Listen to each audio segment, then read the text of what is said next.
उदय भान जी, भूपेंद्र सिंह हुड्डा जी, जयप्रकाश जी, स्टेज पे कांग्रेस पार्टी के वरिष्ठ नेता,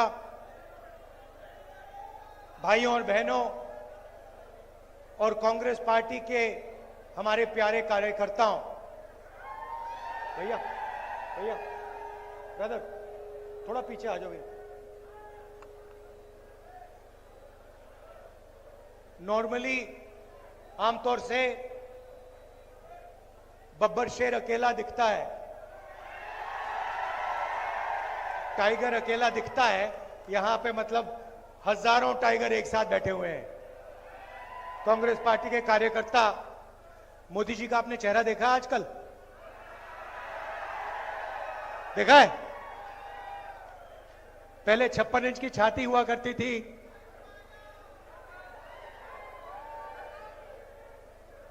अब पहले 56 इंच की छाती, अब कहते भैया मैं नॉन बायोलॉजिकल हूं, मेरा तो सीधा भगवान से रिश्ता है, डायरेक्ट कनेक्शन है। पैनिक में आ गए, घबरा गए। जब आदमी घबराता है, उल्टी सीधी बात बोलता है। हिंदुस्तान के प्रधानमंत्री सबको कह रहे हैं कि भैया आप लोग बायोलॉजिकल, पूरा Hindustan biological, Narendra Modi non biological. आप लोग एक दूसरे से बात करो, नरेंद्र मोदी सीधे भगवान से बात करेंगे।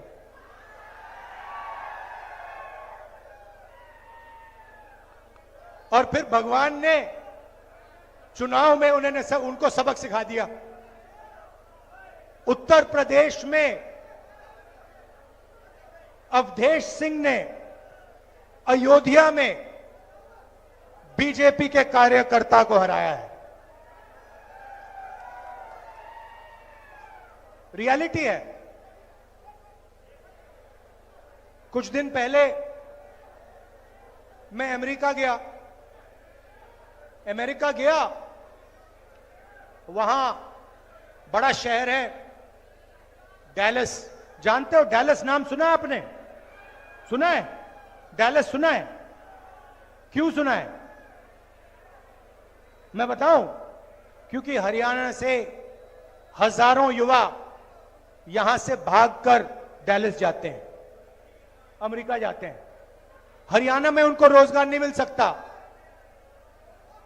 हरियाणा में उनका भविष्य नहीं है।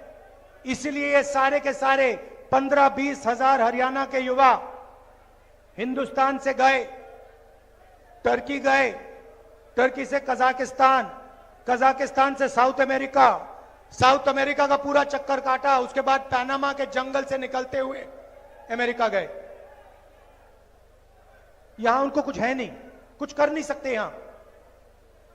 जब मैं वहां पहुंचा, हमारे एक कार्यकर्ता ने मुझे कहा कि देखिए आप राहुल जी, जो हरियाणा से यहां लोग आए हैं, अलग अलग डिस्ट्रिक्ट से आते हैं, उनसे मिलिए आप। मैंने सोचा अच्छा आइडिया है, देखता हूं हरियाणा से जो लोग, भैया ध्यान से, आपको नहीं गिरना है, बीजेपी को गिराना है।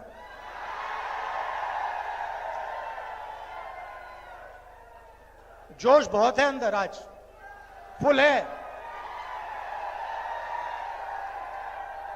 इंजन पूरा स्टार्ट है।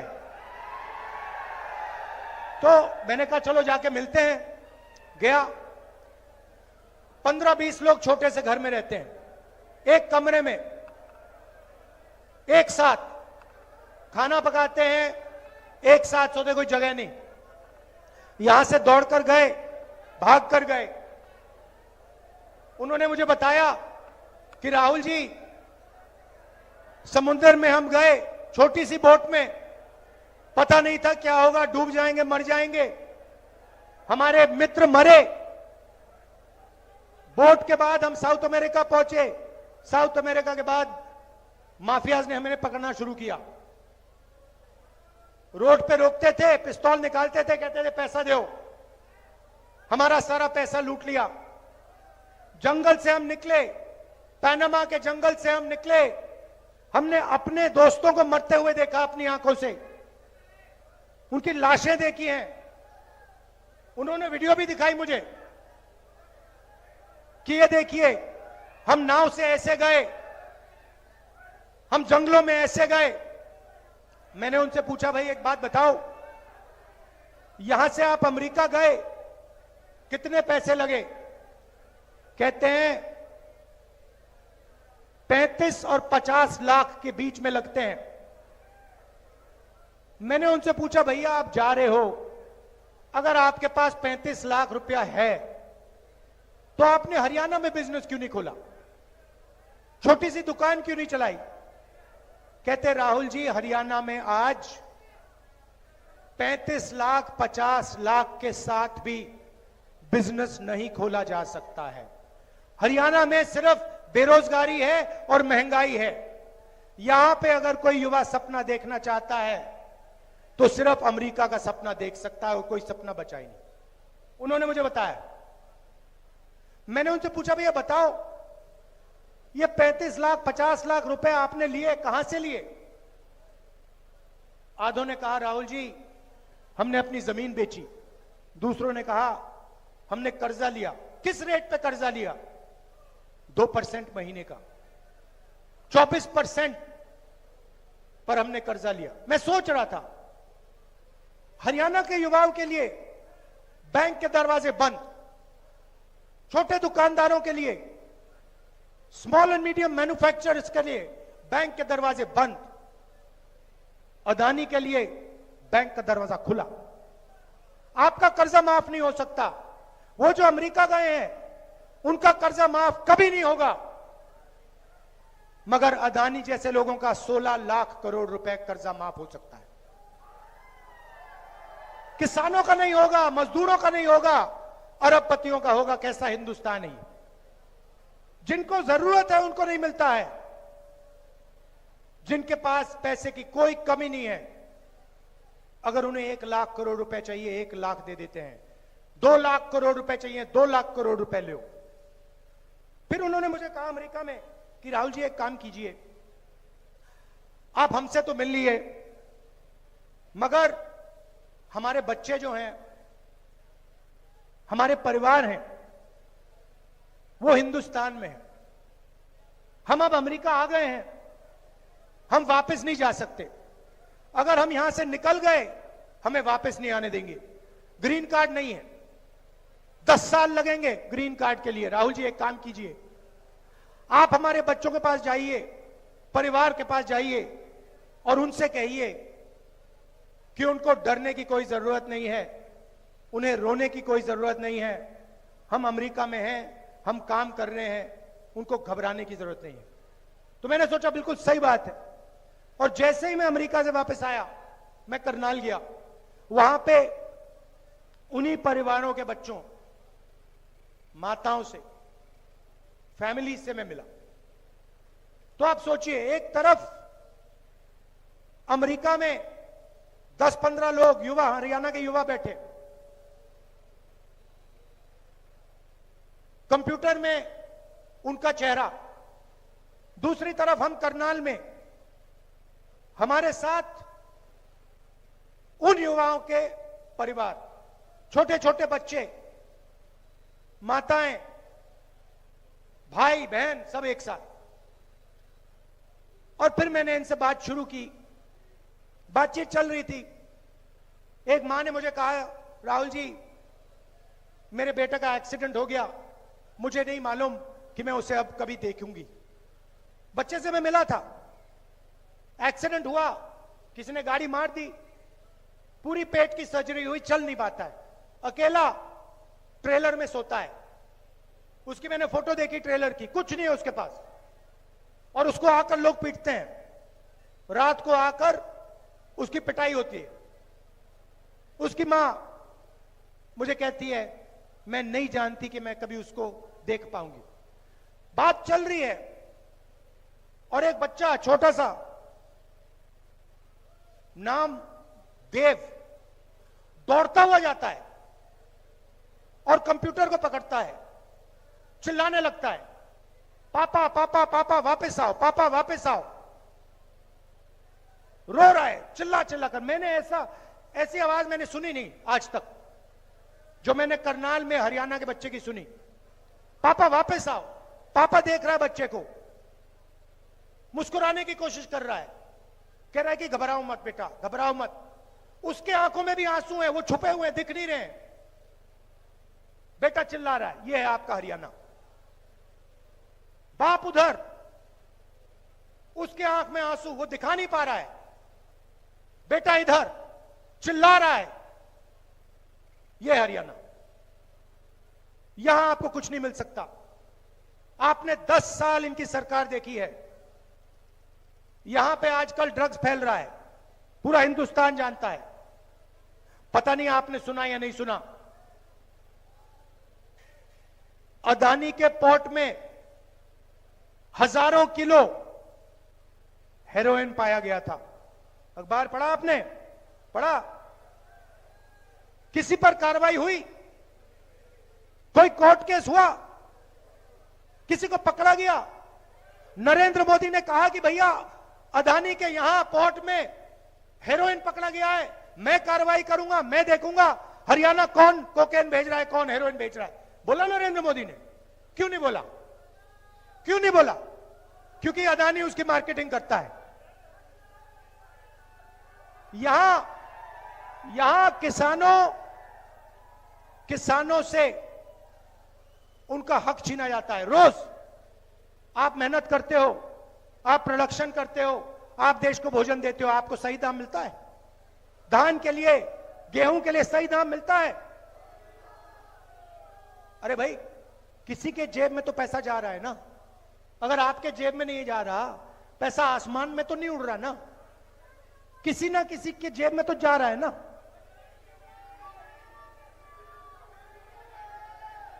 स्टोरेज टर्मिनल उसके, कोल्ड चेन उसकी, अंबानी के डिपार्टमेंट स्टोर, या भैया आपके जेब में पैसा आएगा या फिर अदानी अंबानी के जेब में पैसा जाएगा। सीधी सी बात है। इसलिए हमने निर्णय लिया है कि सरकार आने के एकदम बाद आपको हम यही एमएसपी दे देंगे, मिनिमम सपोर्ट प्राइस। मैं ये क्यों बोल रहा हूं? वो जो बच्चा है ना देव, मैं उसके आंसू हमेशा के लिए हटाना चाहता हूं। मैं नहीं चाहता हूं कि देव जैसे लाखों बच्चे हरियाणा में हर सुबह उठें, पापा की याद करें और रोएं। मैं ऐसा हरियाणा नहीं चाहता हूं। हम ये नहीं चलने देंगे, ये नहीं होने देंगे। और ये सिर्फ मैं एक बच्चे की बात नहीं कर रहा हूं। जब किसान से उसका धन छीना जाता है, उसके आंसू नहीं दिखते, क्योंकि खुल को रो नहीं सकता, मर जाएगा, इंसेक्टिसाइड पी जाएगा हिंदुस्तान का किसान, मगर आंसू नहीं निकलेंगे। यह सच्चाई है। हरियाणा के किसान को मैं जानता हूं, आपके साथ मैंने खेती की है हरियाणा में, मैंने देखा है क्या हो रहा है। हरियाणा का किसान नहीं रो सकता है, छुपाने पड़ते हैं आंसू, बच्चे रोते हैं, भूख लगती है बच्चे रोते हैं। ऐसा हमें नहीं चाहिए हरियाणा। और जहां भी देखो उन्हीं लोगों को फायदा होता है। एयरपोर्ट देखो अदानी, बंबई का एयरपोर्ट, लखनऊ का एयरपोर्ट, सारे के सारे एयरपोर्ट अदानी। मोबाइल फोन चलाओ अंबानी, पोर्ट्स को देखो अदानी। अब ये खेती में आना चाह रहे हैं। ये जो काले कानून है इन्हीं दोनों के लिए बनाए गए हैं। गलतफहमी में मत होइए। जीएसटी इन दोनों के लिए बनाया गया है, नोटबंदी इन दोनों के लिए बनाया गया है। दो मेन है, इनके पीछे 10-15 और है, अरबपति हैं। जो भी सपना इनको देखना है ये देख सकते हैं। आपने शादी देखी इनकी? शादी देखी अंबानी की बेटे की? देखी? करोड़ों रुपए ऐसे ही फेंको। कोई अमेरिका से आके डांस कर रहा है, कोई बॉलीवुड से आके नाच गाना चल रहा है, हिंदुस्तान देख रहा है, देखता जा रहा है। अयोध्या में वो हारे क्यों? अयोध्या में मंदिर खोला, वहां अदानी दिखे, अंबानी दिखे, अमिताभ बच्चन दिखे, बॉलीवुड पूरा दिख गया, मगर गरीब किसान एक नहीं दिखा आपको वहां पे। हिंदू सच है, इसीलिए तो अवधेश ने इनको पटका है। अवधेश वो है वहां का एमपी, अवधेश कुमार, जो अयोध्या में जीता है। इसीलिए तो जीता है कि पूरा हिंदुस्तान देख रहा है, भैया आपने राम मंदिर खोला, सबसे पहले आपने राष्ट्रपति से कहा कि भैया आप आदिवासी हो, आप तो अंदर आ ही नहीं सकती, अलाउ नहीं है आपको। उसके बाद अमिताभ बच्चन को बुला लिया, अदानी को बुला लिया, अंबानी को बुला लिया, किसी एक मजदूर को नहीं आने दिया। आपने किसी बढ़ई को देखा, किसान को देखा, मजदूर को देखा? कोई नहीं। डांस गाना चल रहा है, प्रेस वाले हाय हाय हाय कर रहे हैं, नाच गाना चल रहा है, डांस चल रहा है, पूरा हिंदुस्तान डांस कर रहा है।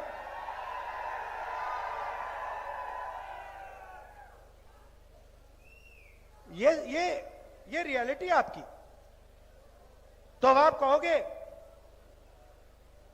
कांग्रेस पार्टी क्या करेगी, तो मैं आपको बताता हूं। मैं शुरुआत की बात करता हूं। सबसे पहले गरीब लोगों के जेब में डायरेक्ट पैसा डालना है, सीधा। और भैया मैं आपको बता रहा हूं, ये मैंने लोकसभा में वायदा किया था। मैंने वायदा किया था कि हर गरीब परिवार के बैंक अकाउंट में, सुनो, हर गरीब परिवार के बैंक अकाउंट में मैं और कांग्रेस पार्टी इंडिया गठबंधन 1 लाख रुपए साल के अंदर डालने जा रही है। ये हमने कहा था, ये मैं छोड़ूंगा नहीं, आज नहीं तो कल।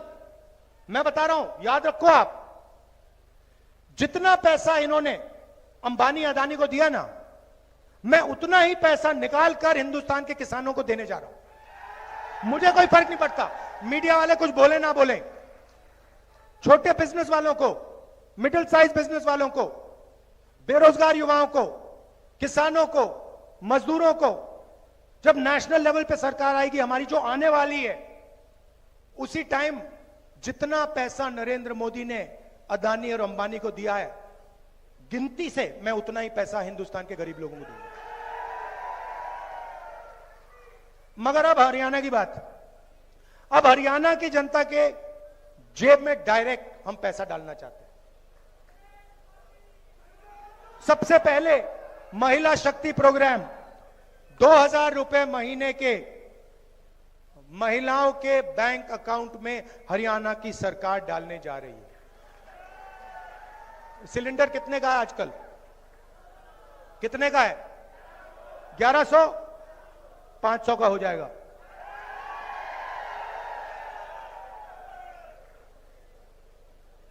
पुरानी पेंशन स्कीम ये इन्होंने आपसे छीनी, हम ये आपको वापस देने जा रहे हैं।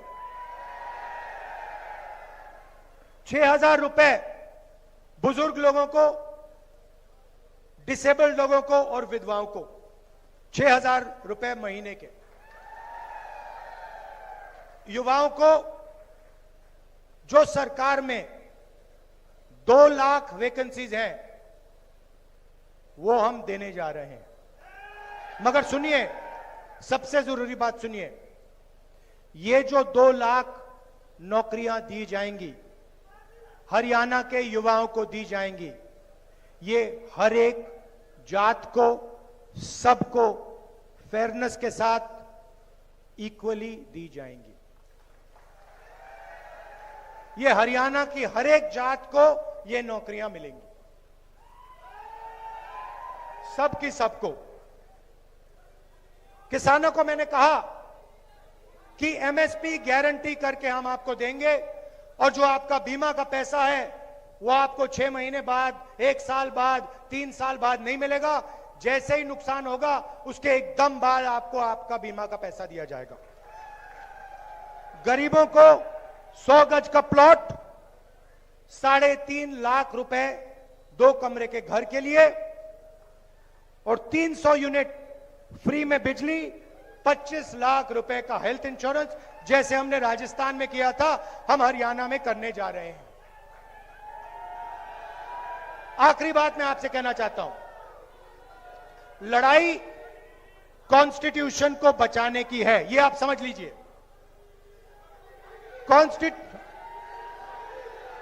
हाँ, अग्निवीर का मैं आपको 2 मिनट में समझाता हूं।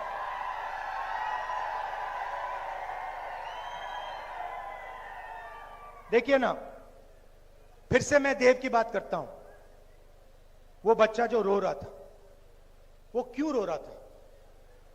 वो इसलिए रो रहा था क्योंकि उसको पिता के लिए जो भी रास्ते थे, रोजगार के जो भी रास्ते थे, उन सब को नरेंद्र मोदी ने बंद किया है। एक के बाद एक जो भी रास्ते देव के पिता के लिए खुले थे, उन सब को नरेंद्र मोदी जी ने, अंबानी ने, अदानी ने और अमित शाह ने बंद किए। सबसे पहला दरवाजा रोजगार का था। छोटे बिजनेसेस चलाने में, एंटरप्रेन्योरशिप करने में, छोटी छोटी फैक्ट्री, मिडिल साइज फैक्ट्री में रोजगार मिलता था। नोटबंदी की, जीएसटी, गलत जीएसटी लागू की और हिंदुस्तान के सारे जो छोटे बिजनेसेस थे खत्म कर दिए। और कोविड के समय अरबपतियों को पैसा दिया, उनको बचा दिया, और जो छोटे छोटे दुकानदार थे, स्मॉल बिजनेस वाले थे, उन सबको खत्म कर दिया, कुछ नहीं दिया उनको। तो रोजगार का रास्ता बंद कर दिया। उसके बाद पब्लिक सेक्टर का रास्ता था देव के पिता के पास, वो पब्लिक सेक्टर में जा सकता था, वो भी बंद कर दिया। कहा नहीं भैया, हम सारा का सारा प्राइवेटाइज कर रहे हैं। सरकार में नौकरी ले सकता था, 2 लाख नौकरियां खुली हैं, वो नहीं दी उसको। और फिर अगर देव के पिता आर्मी में जाना चाहते, कहते कि ठीक है और कुछ बचा नहीं, मैं जाके सेना में जाके हिंदुस्तान की सेवा करता हूं, वो भी रास्ता छीन लिया, अग्निवीर लागू कर दिया और वो भी रास्ता बंद कर दिया। तो इसीलिए वो अमेरिका गया है और इसीलिए उसका बेटा यहां रो रहा है। ये प्लान करके किया गया है, ये गलती से नहीं हुआ है। ये सारे के सारे रास्ते जानबूझ के बंद किए जा रहे हैं। क्यों? क्योंकि अंबानी और अदानी जैसे लोग चाइना का माल हिंदुस्तान में बेचना चाहते हैं। फायदा किसको होगा? चाइना को, चाइना के युवाओं को, अदानी को, अंबानी। और मार्केटिंग किसकी होती है? मोदी। चेन समझो, मोदी जी को बैठा रखा है, प्राइम मिनिस्टर बना दिया। किसने बनाया? मीडिया ने बनाया। 24 घंटा उनका चेहरा दिखा के। मीडिया कौन चलाता है? अंबानी अदानी जैसे लोग। अदानी और अंबानी जैसे लोगों ने मोदी को क्यों बैठाया? क्योंकि वो जानते हैं नरेंद्र मोदी अंबानी और अदानी का काम करेगा। आपने मेरा चेहरा मीडिया पे देखा कभी? मैं दिखता हूं क्या? ना, मैं नहीं दिख सकता, क्योंकि वो जानते हैं जिस दिन ये जाके बैठ गया उस दिन ये गरीबों का काम करेगा, ये सारा का सारा पैसा दूसरी तरफ कर देगा। इसीलिए तो मेरे पीछे पड़े रहते हैं। इसीलिए तो हजारों करोड़ रुपए मेरी छवि खराब करने में डाले इन्होंने, क्योंकि ये जानते हैं कि ये जिस दिन आ गया, इस दिन ये सारा का सारा पैसा किसानों को, मजदूरों को, बेरोजगार युवाओं को, महिलाओं को देना शुरू कर देगा। लड़ाई है, लड़ाई है। और अग्निवीर वही चीज है। देखो भैया, सीधी सी बात है, हुआ क्या है? अग्निवीर योजना का नाम दिया अग्निवीर, मगर सच्चाई में अग्निवीर क्या है मैं बता देता हूं। सच्चाई में इन्होंने क्या किया? पहले आपको याद है 1 रैंक 1 पेंशन हुआ, मतलब अफसरों को पेंशन मिली, थोड़ा सा पैसा उधर गया। उसके बाद प्रॉब्लम आई, उन्होंने कहा यार अदानी से हथियार खरीदवाने हैं मगर जवानों को पेंशन मिलती है। ऐसे करते हैं, जवानों से पेंशन का पैसा छीन लो, उसे नया नाम दे दो, उसे अग्निवीर नाम दे दो, और वो पूरा का पूरा पैसा अदानी को कर दो। आप देखो, इंटरनेट पे जाओ और अदानी डिफेंस कंपनी सर्च करो। अदानी डिफेंस में आपको दिखेगा इजराइल का हथियार दिखेगा। अदानी नहीं बना रहा, इजराइल की कंपनी बना रहा है। अदानी उसको हिंदुस्तान में बेचता है। अदानी डिफेंस में आपको ड्रोन की फोटो दिखेगी। ड्रोन इजरायली कंपनी बनाती है, अदानी हिंदुस्तान में उसको जोड़ के बेचता है। तो हेलीकॉप्टर, हवाई जहाज, ये सब विदेशी कंपनी बनाती है। नरेंद्र मोदी विकसित भारत नाम देता है, मेक इन इंडिया नाम देता है, लेबल अंबानी का, लेबल अदानी का लगता है, और अग्निवीर लागू हो जाता है, जवानों से पेंशन छीन ली जाती है। यह है अग्निवीर की कहानी। तो अब क्या होगा? अब हिंदुस्तान का जवान जाएगा बॉर्डर पे, इस साइड अग्निवीर, इस साइड अग्निवीर, इस साइड अग्निवीर, बीच में एक जवान। और जो अग्निवीर राइफल लिए चाइना के बॉर्डर पे खड़े होंगे, वो देखेंगे, कहेंगे यार हमें ना पेंशन मिलती, हमें ना कैंटीन मिलेगी, हमें ना शहीद का दर्जा मिलेगा, ये जो व्यक्ति खड़ा है इसको मिलेगा, हमें नहीं मिलेगा। आप सोचो हिंदुस्तान की फौज का मोराल का क्या होगा, हिंदुस्तान का जवान क्या सोचेगा। जो पहले सेंटर हुआ करते थे ना, जहां पे आर्मी की टेस्टिंग होती थी, वहां जाके देख लो, खाली पड़े हैं। क्योंकि अग्निवीर जानता है कि ये नाम सिर्फ अग्निवीर है, इसका सच्चा मतलब मेरा जो हक है, हिंदुस्तान के जवान को जो हक है, पेंशन है, कैंटीन है, शहीद का दर्जा है, वो छीन ली गई है, वो चोरी कर ली गई है, और वो अदानी को दी गई है। यह है अग्निवीर का मतलब। और हरियाणा में तो आप इसको बहुत अच्छी तरह समझते हो, आप पॉलिटिकल लोग हो, 1 मिनट में आप देखोगे अग्निवीर, उसका सही मतलब समझ जाओगे, 1 सेकंड में पकड़ लोगे। यह है, इसीलिए सरकार बदलनी है, और एक साथ मिलकर, सबको एक साथ मिलकर, 36 बरादरियों को एक साथ मिलकर 36 बरादरी की सरकार बनानी है। यह मैं आपसे कहना चाहता था। अब कांग्रेस पार्टी के टाइगर, इसके बाद सीधा मैदान में सारे के सारे एमएलए यहां जिताने, अपनी सरकार बनानी है, हरियाणा की सरकार बनानी है। दिल से आपका धन्यवाद।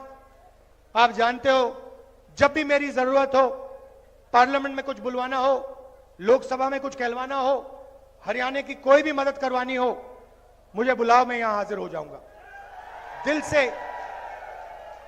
दिल से आपका धन्यवाद। और याद रखिए, कॉन्स्टिट्यूशन गरीबों की रक्षा करता है। ये आरएसएस वाले लोग कॉन्स्टिट्यूशन को मिटाना चाहते हैं, हटाना चाहते हैं। ये इनका पूरा लक्ष्य यही है कि किसी ना किसी तरह कॉन्स्टिट्यूशन, जिसने हिंदुस्तान के गरीब लोगों को शक्ति दी, जगह दी, ये मिट जाए। कह नहीं सकते, मगर इनका लक्ष्य यही है कि कॉन्स्टिट्यूशन को हटा दो, और जो पहले का सिस्टम था, वो सिस्टम वापस ले आओ। हम कॉन्स्टिट्यूशन की रक्षा करेंगे। अंबेडकर जी का कॉन्स्टिट्यूशन है, गांधी जी का कॉन्स्टिट्यूशन है, हिंदुस्तान के गरीबों का कॉन्स्टिट्यूशन है। इस कॉन्स्टिट्यूशन को कभी नहीं छूने देंगे हम। धन्यवाद। जय हिंद।